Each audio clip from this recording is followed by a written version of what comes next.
જય શ્રી કૃષ્ણ, જય યોગેશ્વર. સવારમાં ચા નાસ્તો કરીને બધા બેસી ગયા છે. જય શ્રી કૃષ્ણ. જય શ્રી કૃષ્ણ. કેમ આજે ઇનબિન ને 3:30? આજે બહાર જવાનું છે. કઈ જગ્યાએ? મારા માસીના ઘરે. ક્યાં વાત છે? હું પ્રસંગ છે? કથા છે આજે? કથા રાખેલી છે? કાંઈ નથી તો એમ કહેતા હતા કે કેટલા દિવસથી આવી નથી તો આવજે એમ. અચ્છા, એવું છે. પાપડ બાપડ કરવાના છે એવું લાગે છે મને તો. કાંઈ નથી કરવાનું, આરામ કરવાનો. નહીં ઠીક. પાપડ ચકડી બકડીને એમાં સમય હાલે છે એટલે કદાચ એવું કરવાનું હોય. જય શ્રી કૃષ્ણ બા. જય શ્રી કૃષ્ણ. પાપડ બહુ ખાધા ને તે બહુ ભાવે.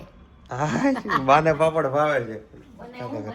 બધાને ભાવે. આપણે કેટલા પાપડ કર્યા હતા, પૂરા થઈ ગયા. તો પછી શિયાળામાં પાપડ તો ભાવે જ ને. કઈક આઈટમ હોય જમવાની, હારે પાપડ હોય, ચકરી હોય તો મજા આવે. તો 5 કિલોના બનાવ્યા હતા પાપડ.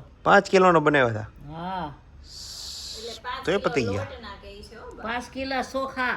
અચ્છા, 5 કિલો ચોખા, 5 કિલો લોટ, 5 કિલો ચોખા ને એનો દળાવે પછી વજન ઓછું થતું હોય એવું કઈક હોય ને. એ તો કાંઈ ખબર નહીં. જરીક ઓછું થાય, જાજો ન થાય કઈ. અચ્છા, એવું છે. તારી મમ્મી 2 બાટલા ઠેલવા થા હો. બનાવવા જ પડે ને, આપણે એટલા છીએ તો પછી પાપડ તો જોવે તો બેસલી. ઓલી ના તુપીન હાહુઈ બનાવી દીધા. હા, અને ભાઈ અત્યારે છે ને અહીંયા બા થોડુંક એસોર્ટમેન્ટ કરે છે. ઓલા ડાયમંડમાં ખબર છે, ડાયમંડમાં કેમ બધા ડાયમંડ એસોર્ટ કરવા પડે, આ ક્વોલિટીના અલગ, આ ક્વોલિટીના અલગ, આ ક્વોલિટીના અલગ.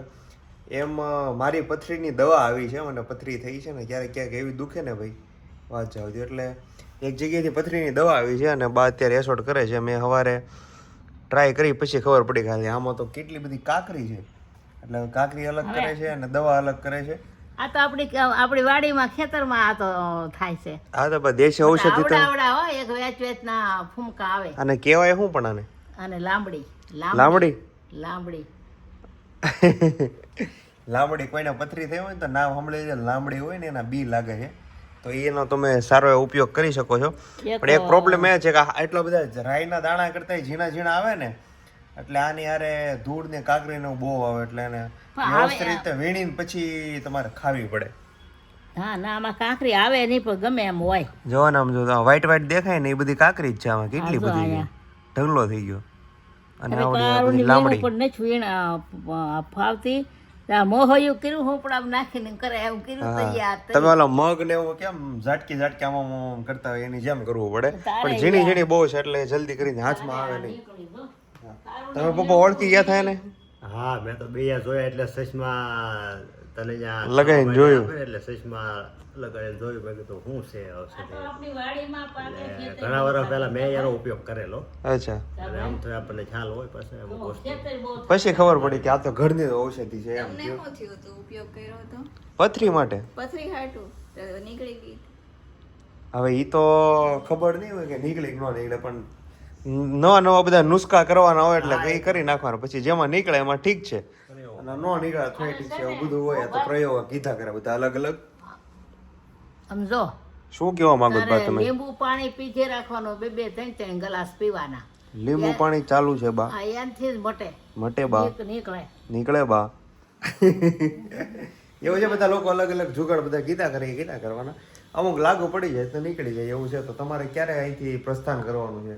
બપોરે તમારા રથ ને ઘોડા લઈને? બપોર જમીને જઈશ. એમ? ત્યાં જમવાનો પ્રોગ્રામ નથી?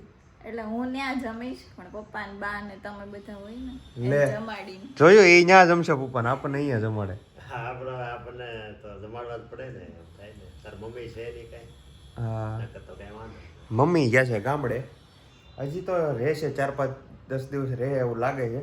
પાણી ઢોળ પછી આવશે. પાણી ઢોળ પતી જાય પછી 2-4 દિવસ રોકાશે એવો અંદાજ મને લાગે છે. શું કેવું પપ્પા? એમાં એવું છે હવે જાય એટલે સાપડી આટો મારતા હોઈએ. હા, આપણા ગામમાં આટો મારતા આવે. મારા ભાઈ તો મમ્મી મજા આવતી હશે કારણ કે એની બેનપણી છે ને ભાવમાસી. હા,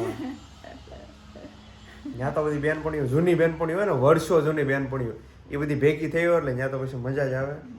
ઠીક છે. આ તો કેટલા આવું કંઈક પ્રસંગ કે પ્રસંગ થોડો કહેવાય નહીં, આ તો એવું વસ્તુ, આવું બધી વસ્તુ હોય ત્યારે ભેગું થાય ને. હા, પ્રસંગ હોય ત્યારે ભેગું થાય ને આવું કંઈક હોય ત્યારે ભેગું થાય. બે જ વસ્તુ હોય ત્યારે બધા ભેગા થાય.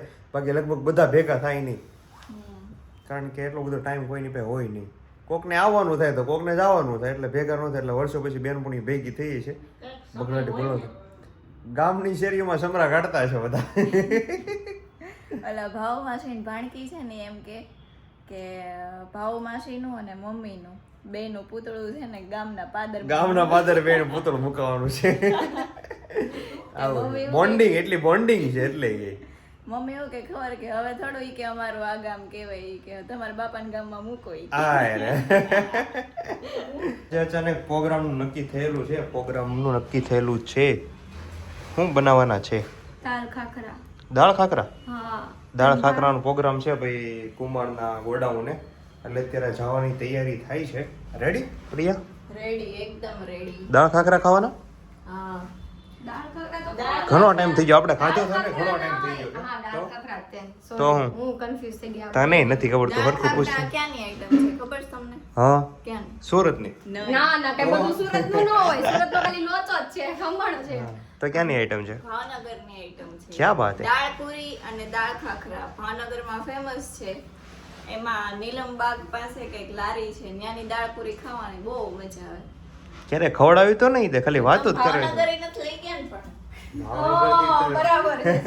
ભાવનગર લઈ જાઓ તો હા મારે નથી ખાવી. ખોટું હું કામ આપણે કોકને હેરાન કરવા? આપણે ભાવનગર જાઓ. ખોટા કોઈના સમાજને હેરાન કરવા.